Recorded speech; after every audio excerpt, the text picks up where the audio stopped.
He beat Vince Cachero. Vince Cachero. Does anybody know? Paging Vince Cachero.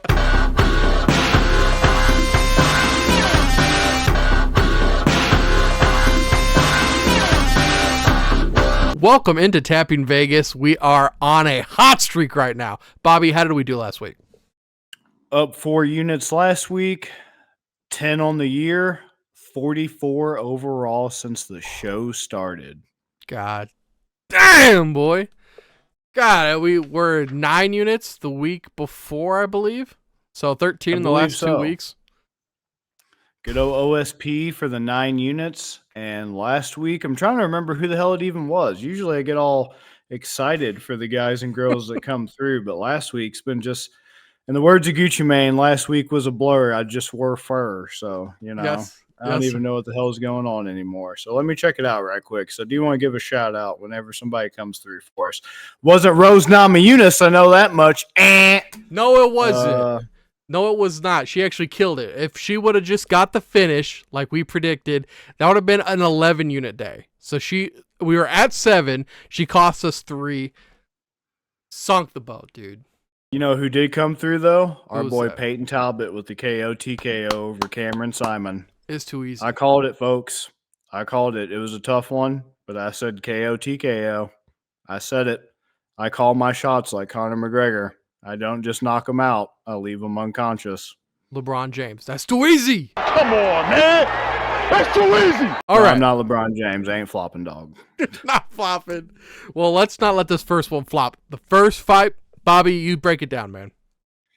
First fight, we have Angel Pacheco versus Caolan the Don Loughran. And Caolan's coming to us from the Fighting League. He is 5'6". I didn't know they stack shit that high. And here's a real head scratcher, all right? I think on this fight, with how the odds are so fucking wonky, I'm going to be honest with everybody out there listening. For Angel Pacheco and Caolan the Don Loughran, I think Vegas is taking a shit in tinfoil, wrapping it up, putting hooks through it, and they're trying to sell it to us as earrings, and I'm not buying it. You want to know why? Because both of these guys are fundamentally turds. One's a turd with corn, one's a turd with peanuts. Doesn't change the fact that they're turds. And with that being said, how Pacheco is a plus 300 underdog to Caolan being a minus 380 favorite is absolutely baffling. They're both coming off unanimous decision losses. Pacheco off the Contender Series. I don't even know how the fuck he got a contract. I didn't watch the fight in all honesty, so maybe it was a slobber knocker, and he impressed Dana with his heart and grit, and that's how he got it. But Caolan lost his debut in the UFC to Taylor Lapilus. That's not a good sign. Taylor Lapilus, not necessarily a very good fighter. I know that so far in the UFC, he's only had 2 fights. The first one obviously being against Caolan, which he won by unanimous decision. But he just dropped back in January of this year a unanimous decision to Farid Basharat. Called it. We called that. Yep. So Basharat beating him, there's nothing to be ashamed of when you lose to Basharat. But for Caolan to lose to Lapilus in his debut isn't really giving me much excitement for him. It's not really getting me excited to see how far he's going to come in this sport. And I just don't understand it. I'm really confused. And, I mean, with the odds being this ridiculous, I'm going to go Pacheco all the way at plus 300, and I like the money line because, once again, I haven't seen anything from either guy to justify how ridiculously far apart the odds are. Neither one is like some striking mastermind, some grappling mastermind. Nothing about either one of these guys screams even potential top 15 in the division because they're both this is going to be in bantamweight, men's 135.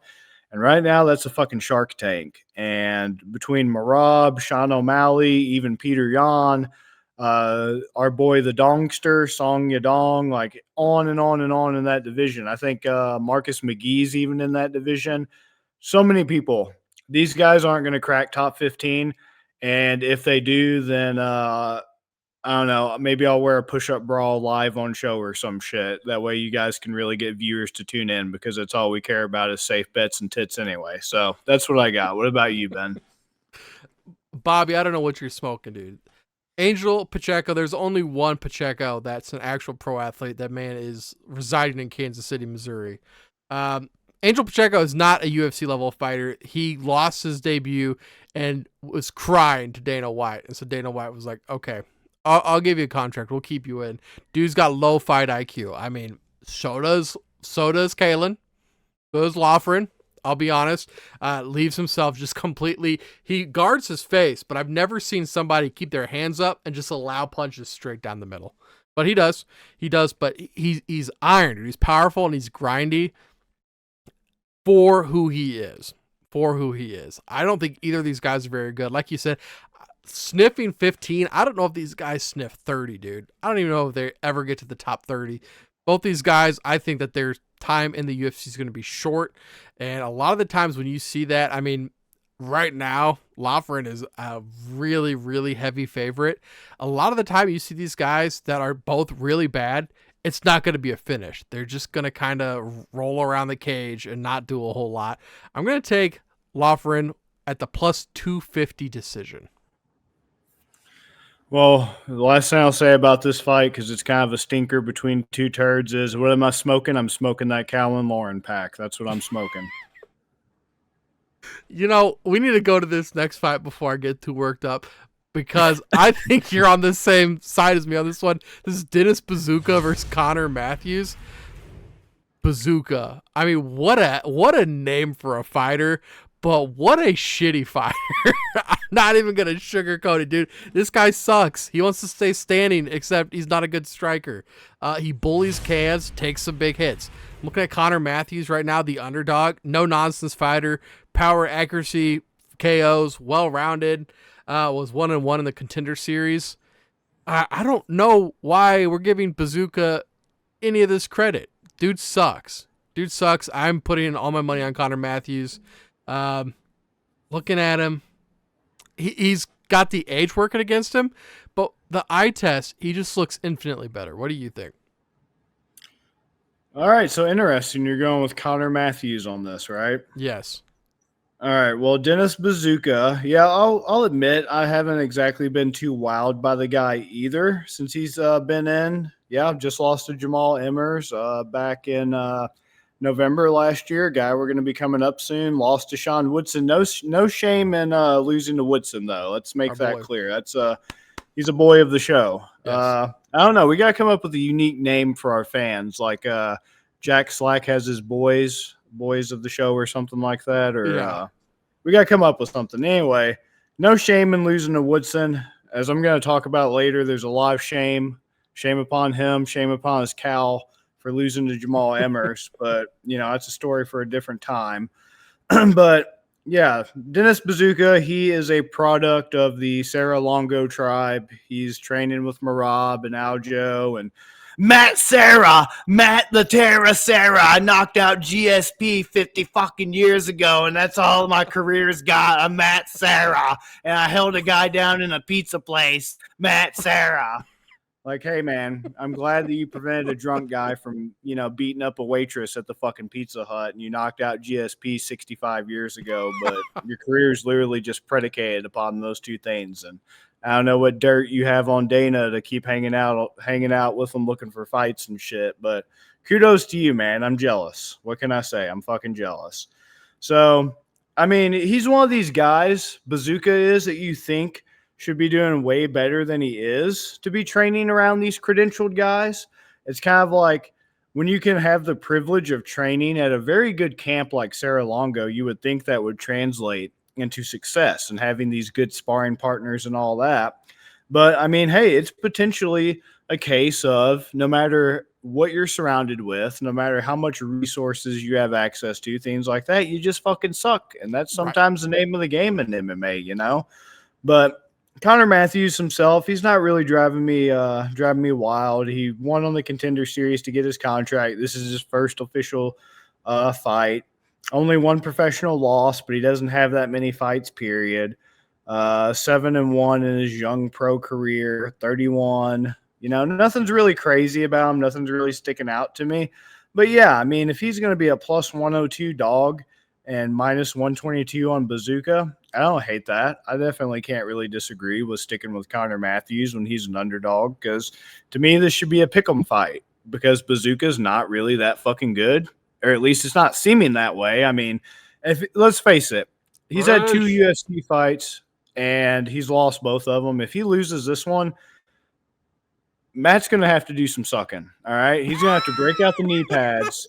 He's going to have to tell that hooker that Dana's taking home after Saturday, go to the back of the warehouse that they've been putting all these fucking Apex fights on in, go around the back, climb into the forklift, and start lifting some cock into his mouth with that forklift. Because this man ain't no fucking way Dennis Buzukja staying in the UFC with 3 straight losses after his last one came by TKO. And if he does, somebody cue the fucking X-Files theme song because there's a conspiracy going on. So, yeah, Connor Matthews, why not? You pretty much hit the nail on the head. And when he's a dog, once again, my pee-pee go doing, doing, doing, licking my lips. I can't get mad at it, Playboy.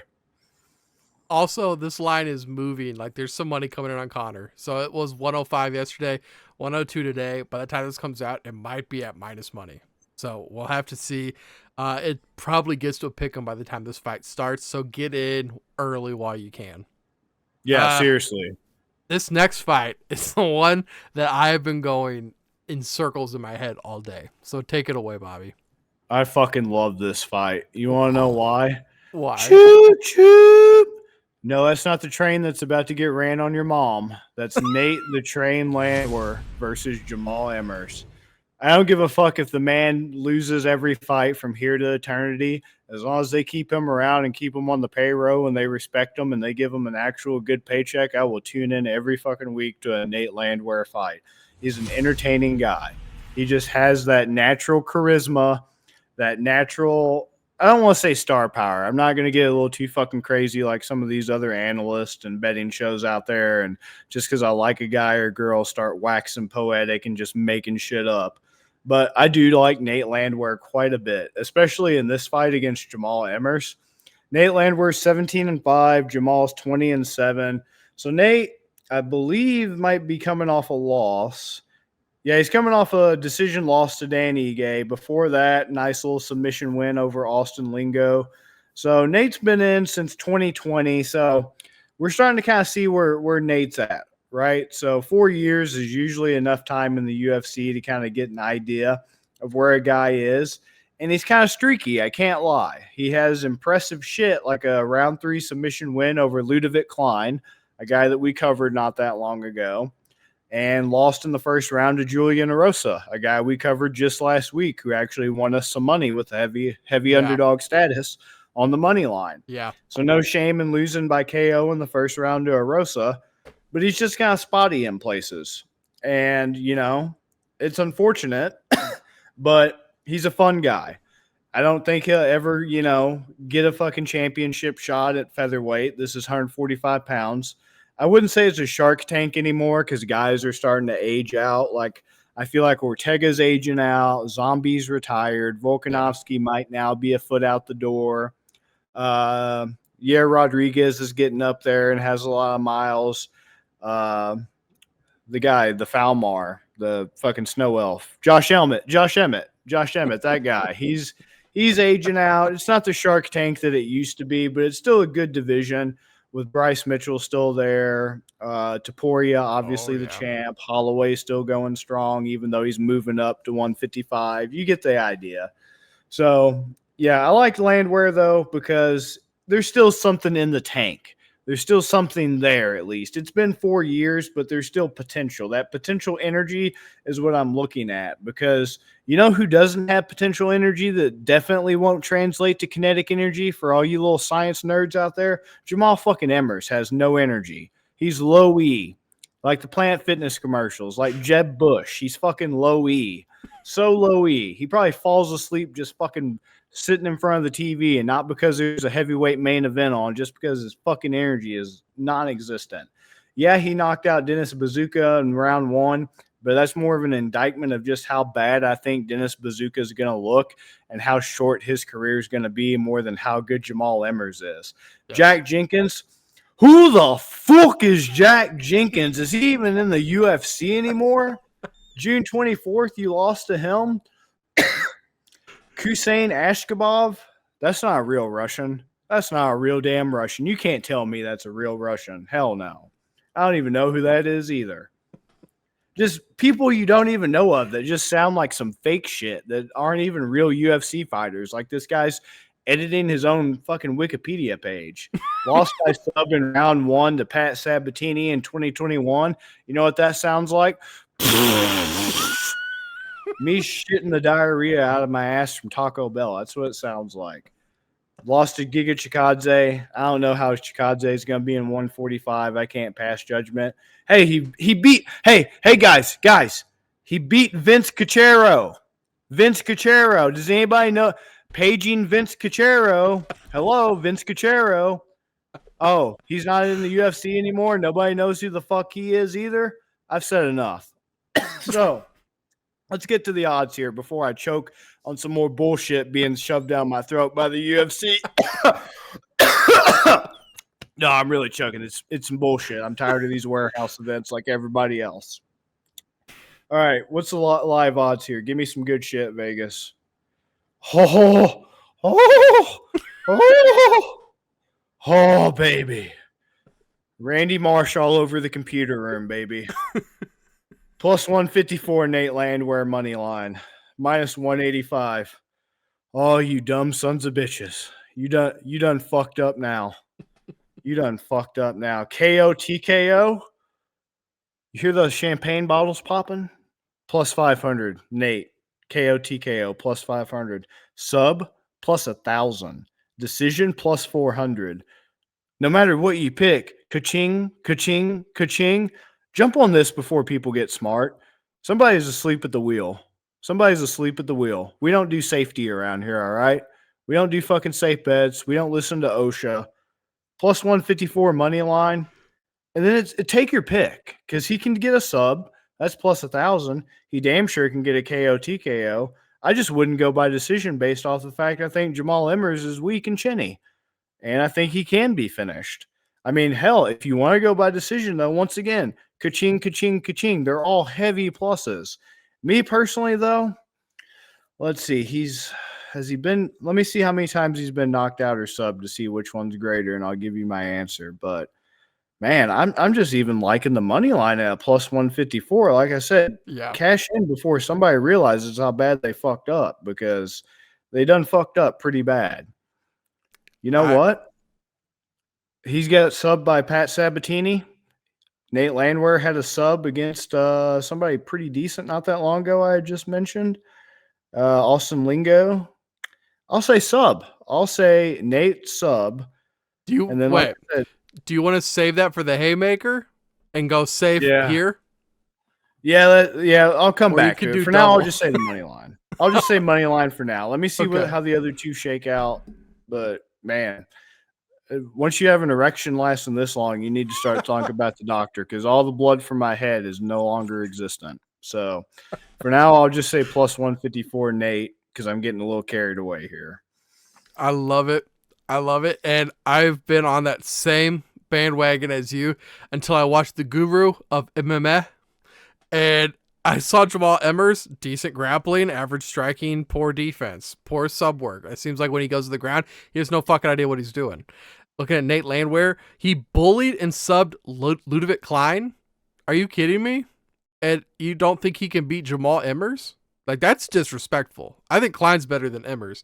He's got constant pressure, and he will finish people. He's not just going to stand around and just pussyfoot all the time, which I feel like Emmers does, and I feel like that's cost him a couple wins, too, just because he doesn't go out there and take the match. And against a guy like Nate Landwehr that's going to bring it to you, that can be really deadly. And you're saying get in on it, that they made a mistake. Bobby, only 38% of people are on Nate right now. It was at plus 170 yesterday. It's already moved down 16 points. That's a lot. I love it when people doubt. That's a lot for a guy that doesn't have a lot of money coming in on him, dude. I like that a lot. I love to see people doubt. Moving on to one of my favorite guys right now. We got Vicente Luque versus Joaquin Buckley.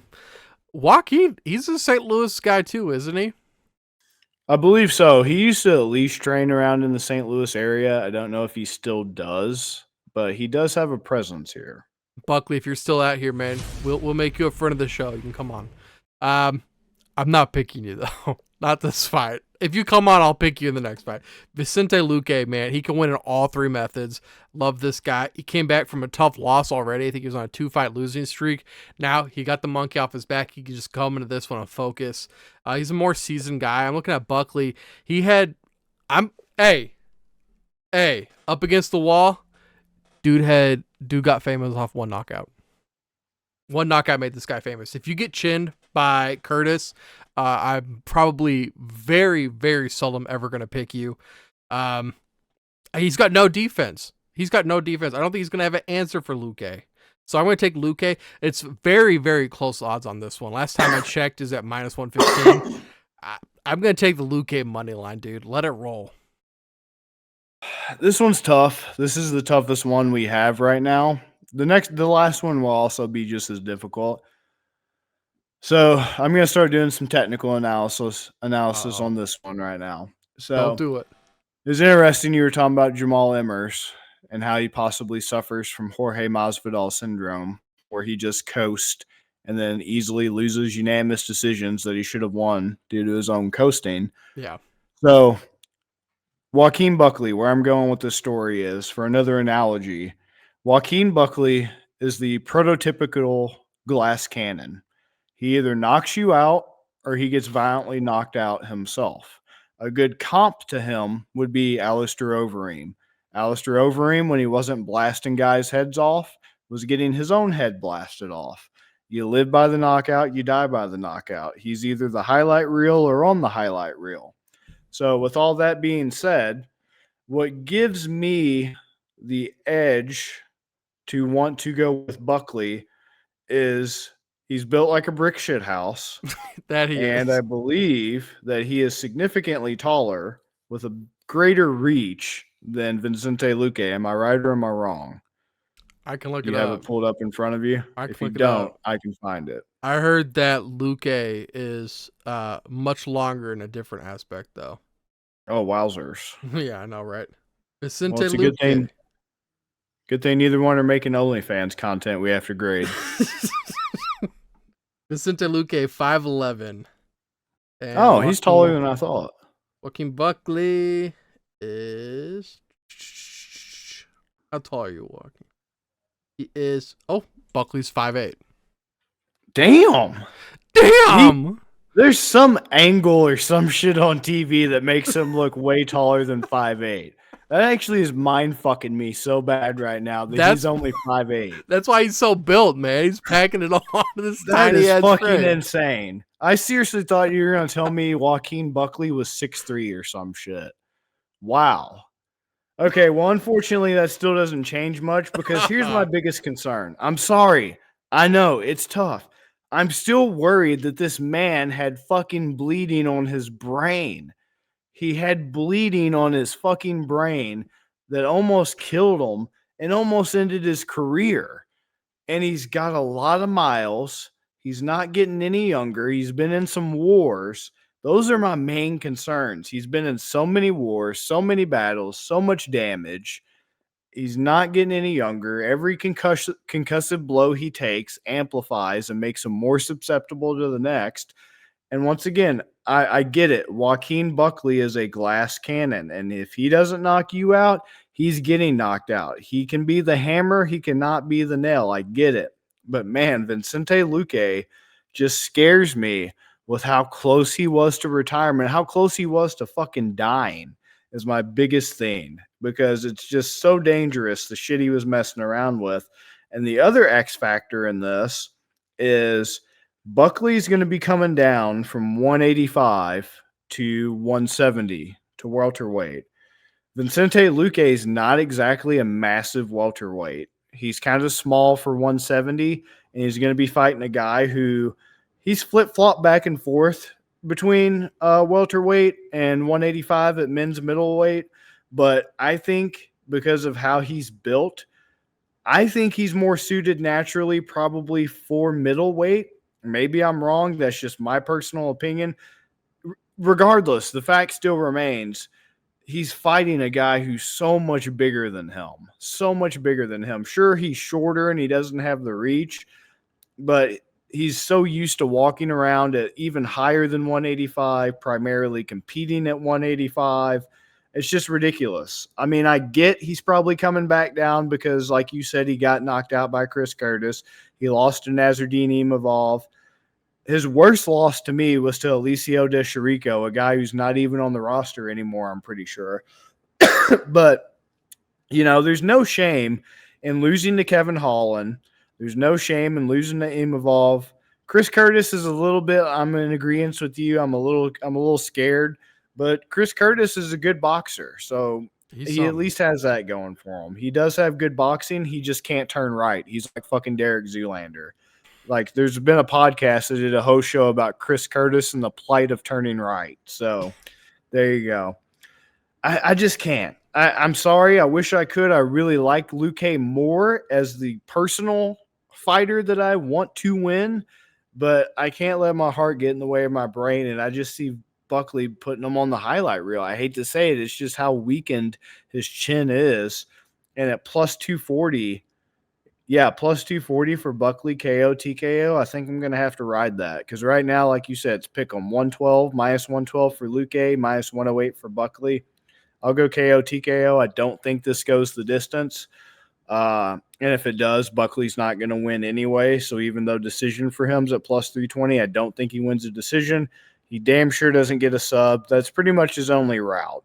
His only route is a KO TKO at plus 240.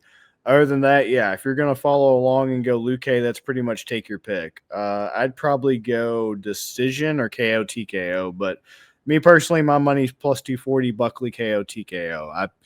If Luque can withstand the heavy hands in the first onslaught of the first round, I'll feel a lot more confident going forward with betting on him. But for right now, I'm just a little skeptical because his bounce back fights, and this is the last thing I say before I move on, I haven't been too crazy about his bounce back fights.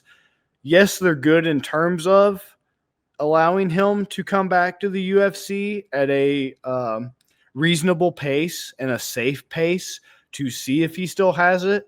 But I mean, Rafael Dos Anjos, that's who he fought last August. That was his comeback fight, and it was a unanimous decision. I watched that fight. He played it very safe.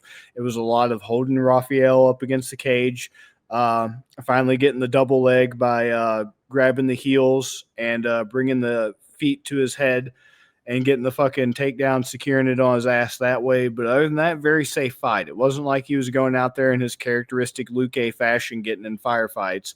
And then after that was the Neal loss, where he had the bleeding on the brain 2 years ago, the unanimous decision loss in 2022 to Bilal.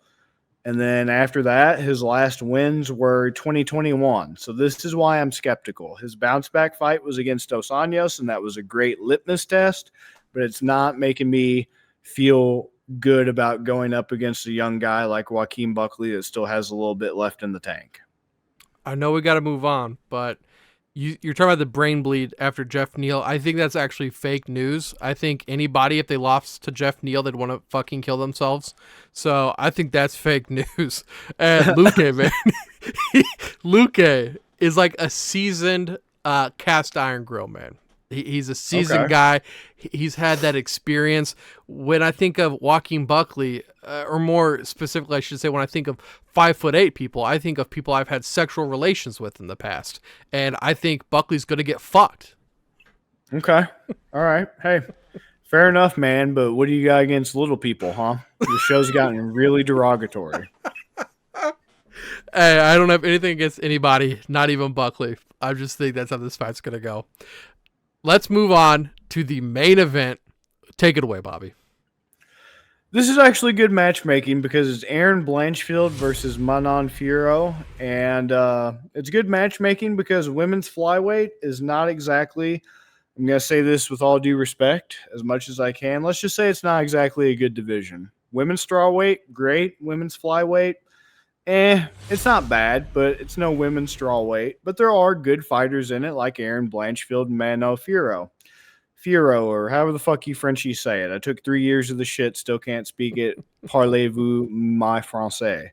Anyway, Blanchfield, coming in hot. I believe in her UFC career, she is undefeated. Yes, she is. Guess who's also undefeated in their UFC career? Manon is undefeated. So this is really a battle of who's going to take away whose hype here. And it's unfortunate because you're pitting the two best contenders in that dead ass division. And I'm not saying dead ass is untruthful. I'm talking about it is a dead hunk of ass division against each other. And unfortunately, somebody's got to lose. But it's going to be fun. And for me to say that about a women's mixed martial arts fight, especially a main event, that's saying something. I actually think this will be at least entertaining. Now, the hard part, besides what some of you will be experiencing while watching this fight, is who's going to win. And at minus 192, Blanchfield, plus 160, Fiorot. I think this should be more of a pick'em. I think this should be more skewed like Luque, Buckley odds, just because of how talented both of these women are, how good they are, the streaks they're on in the division. And it's tough. I have no idea how this is going to go. I'll say decision, but other than a decision, I don't know who's going to get that decision. It is absolutely the most difficult fight for me on this whole card. I do like how Manon's coming off a unanimous decision win over Rose Namajunas, especially all the Rose fanboys out there. They probably think that's the gospel because she's their lordess and savior. But, I mean, me personally, I am liking all the subs that Blanchfield has. Not too impressed that she has one over Molly McCann, though, after Molly McCann rode her meatball ass right into an armbar not that long ago. But nonetheless, pretty impressive subs that she has. So, who's going to win? Damn. I guess I'm going to go Blanchfield. I just feel like something in my heart's telling me Blanchfield's on the up and up. And, yeah, I'm not crazy about the minus 192. I do think, once again, it's way closer than that. Pretty much a pick 'em for me. But I like Blanchfield. I just think she has the momentum. She has the edge. She has that killer instinct. And, her by sub, Blanchfield by sub at 180 or decision plus 250. I'll say sub 180. I'll say sub 180 just for the hell of it. It's tough between that and decision, but we'll say sub. She's pretty good at finding it.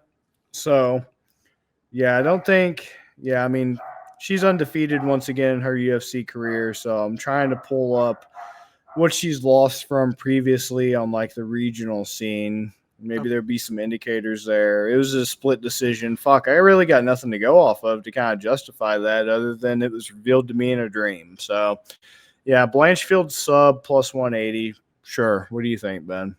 Let's see. I'm pulling up the winning method right now. If you just want to do the Blanchfield to end it all, KO and sub is plus 140. That's not bad. I just don't really see her getting the finish. Like in terms of a KO TKO. Yeah. Not very many women's fights end in a KO TKO. Unless it's fucking Cyborg or Amanda Nunes, which neither one of these women are Cyborg or Amanda Nunes. So are you taking the sub then? Just straight up by sub? What if you combine sub decision? Can you do that? Sub decision would be minus 155. Oh, yeah. Yeah, I'm just going to stick with the straight sub to take the sting off the minus line. Okay. All right. Well, you say it was brought to you in a dream. Can I tell you exactly? There's actually, if you look into this fight, it tells you who wins. Okay. Let's hear it, Eddie Bravo. Fio. Do you know what Fio translates to? This is where those 3 years of French have really fucked me. What you got? It's actually Portuguese. It's Portuguese for wire. So okay. Manon, Fio, man on wire. Man on wire. Who was the man on the wire?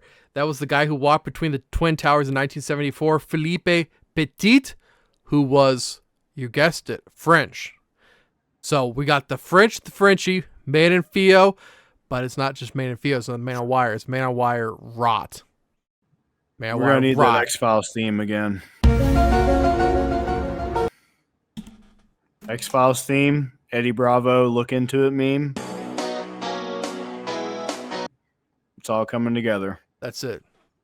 You know it's Erin Blanchfield. Erin Blanchfield, better finishing combos, good movement, grappling to striking, chaining is actually very good by her. No bullshit fighter. Great competition. Decidedly beat Miranda Maverick, Molly McCann, and Andrade. I mean, we talked about all those girls. And all those girls, I mean, they've really went through periods where they're pretty dominant. We just saw Molly McCann with the finish. Manon beat Nami Yunus. That is, I think, her big claim to fame. We just saw Nami Yunus get a win this past week, but she lets action come to her. She's really bad about that, letting action come to her. She telegraphs really bad too. So if she's going to kick, you can tell. She has tells with her legs.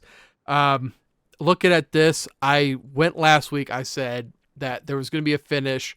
And like you were saying, there's not a lot of finishes sometimes in women's MMA that we see. But I've had a finish, which is one of the units that cost us last week in that Nami Yunus fight. So you're going to tell me these are both 5-round main event fights, 25 minutes each. So there's going to be 50 straight minutes of no finish. How many minutes straight? How many minutes straight of no finish did you just say? It would be 50. The last two starters combined, the last two main cards, Nami Yunus Ribas versus this one, both 5-minute rounds. Like 5 rounds. Like Manon and Blanchfield themselves, or just all the main events we've been having because they've been so dog shit. The last two combined, the last two women main events. Oh, women main events. Yeah, both 25 minutes. So it's going to be 50 minutes of both of these go to decision. I say that doesn't happen. I'm going to do the last one that went to decision? Yeah. Nami Yunus. Oh, yeah, that's right. He lost Nami Yunus, duh. Yeah. Once again, I'm trying really hard to not be a dick because it's the low-hanging fruit that everybody fucking picks and shits on. It's women's MMA. I could easily see 50 minutes of nothing. Well, I would say the same about a men's heavyweight fight. I would say the same about a men's heavyweight main event. You should on men's heavyweight more. Yeah, I could easily see fucking 50 minutes of nothing there also.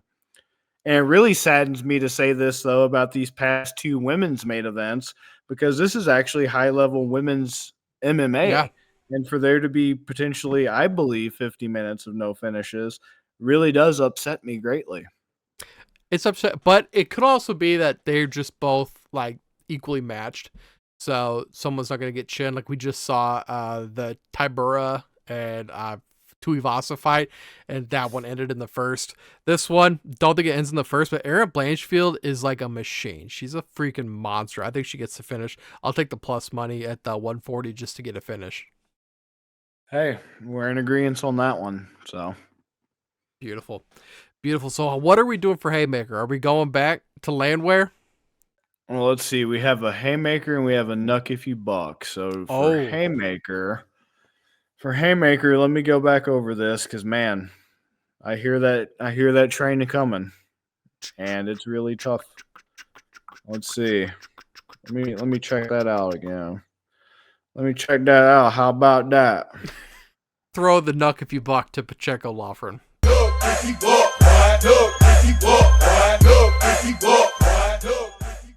I just don't think there's going to be a lot of grappling in that one. I think this is going to be a lot of hang and bang.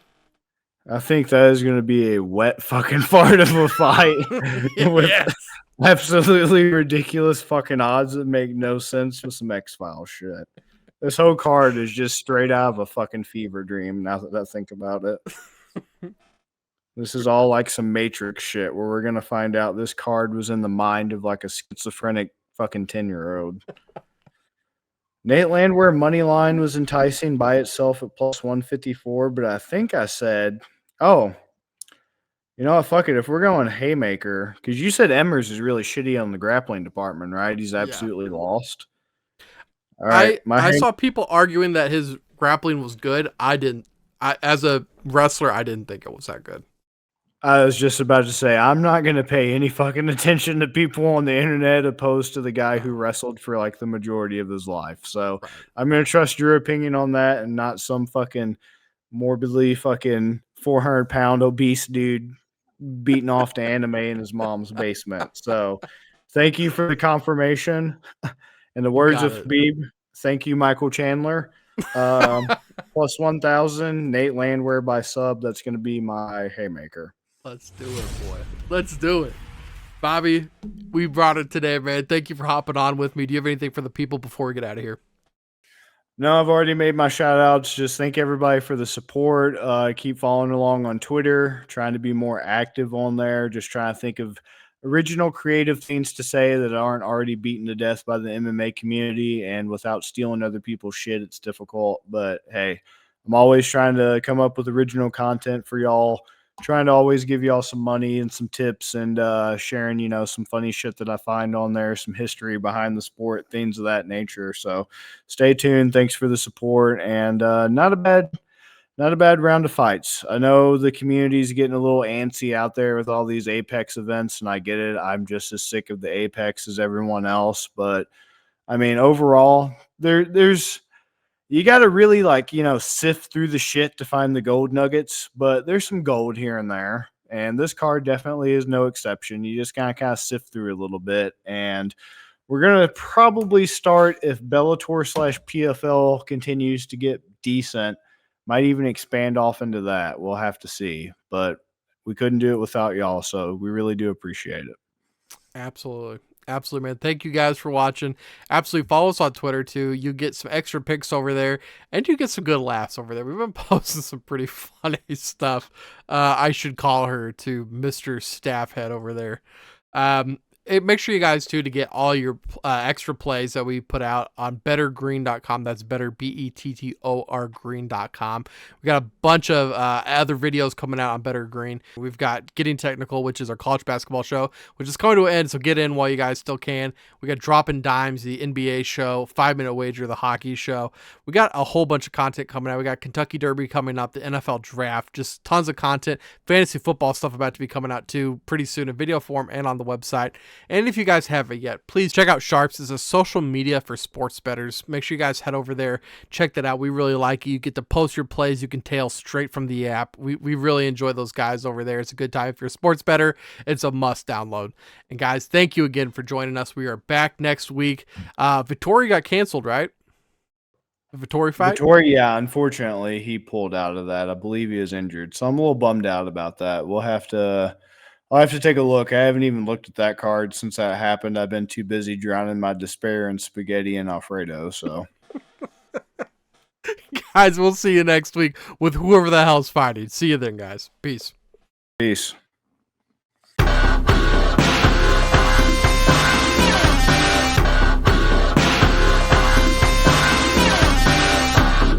You better start listening to the Better in Green podcast. You will not regret it. Trust me, trust me, trust me. And hey, I'm Dean Blandino. Welcome, welcome, welcome to Better in Green, eh? To Better in Green, eh? To Better in Green, eh? Listen in and cash out. That's what it's all about. Come on, let's make cash now. We always on spot and we cover all spot from the bottom to the top. Hey, shout out to Ethan, shout out to Wyatt, shout out to Ben. Welcome, welcome to our podcast, Better in Green.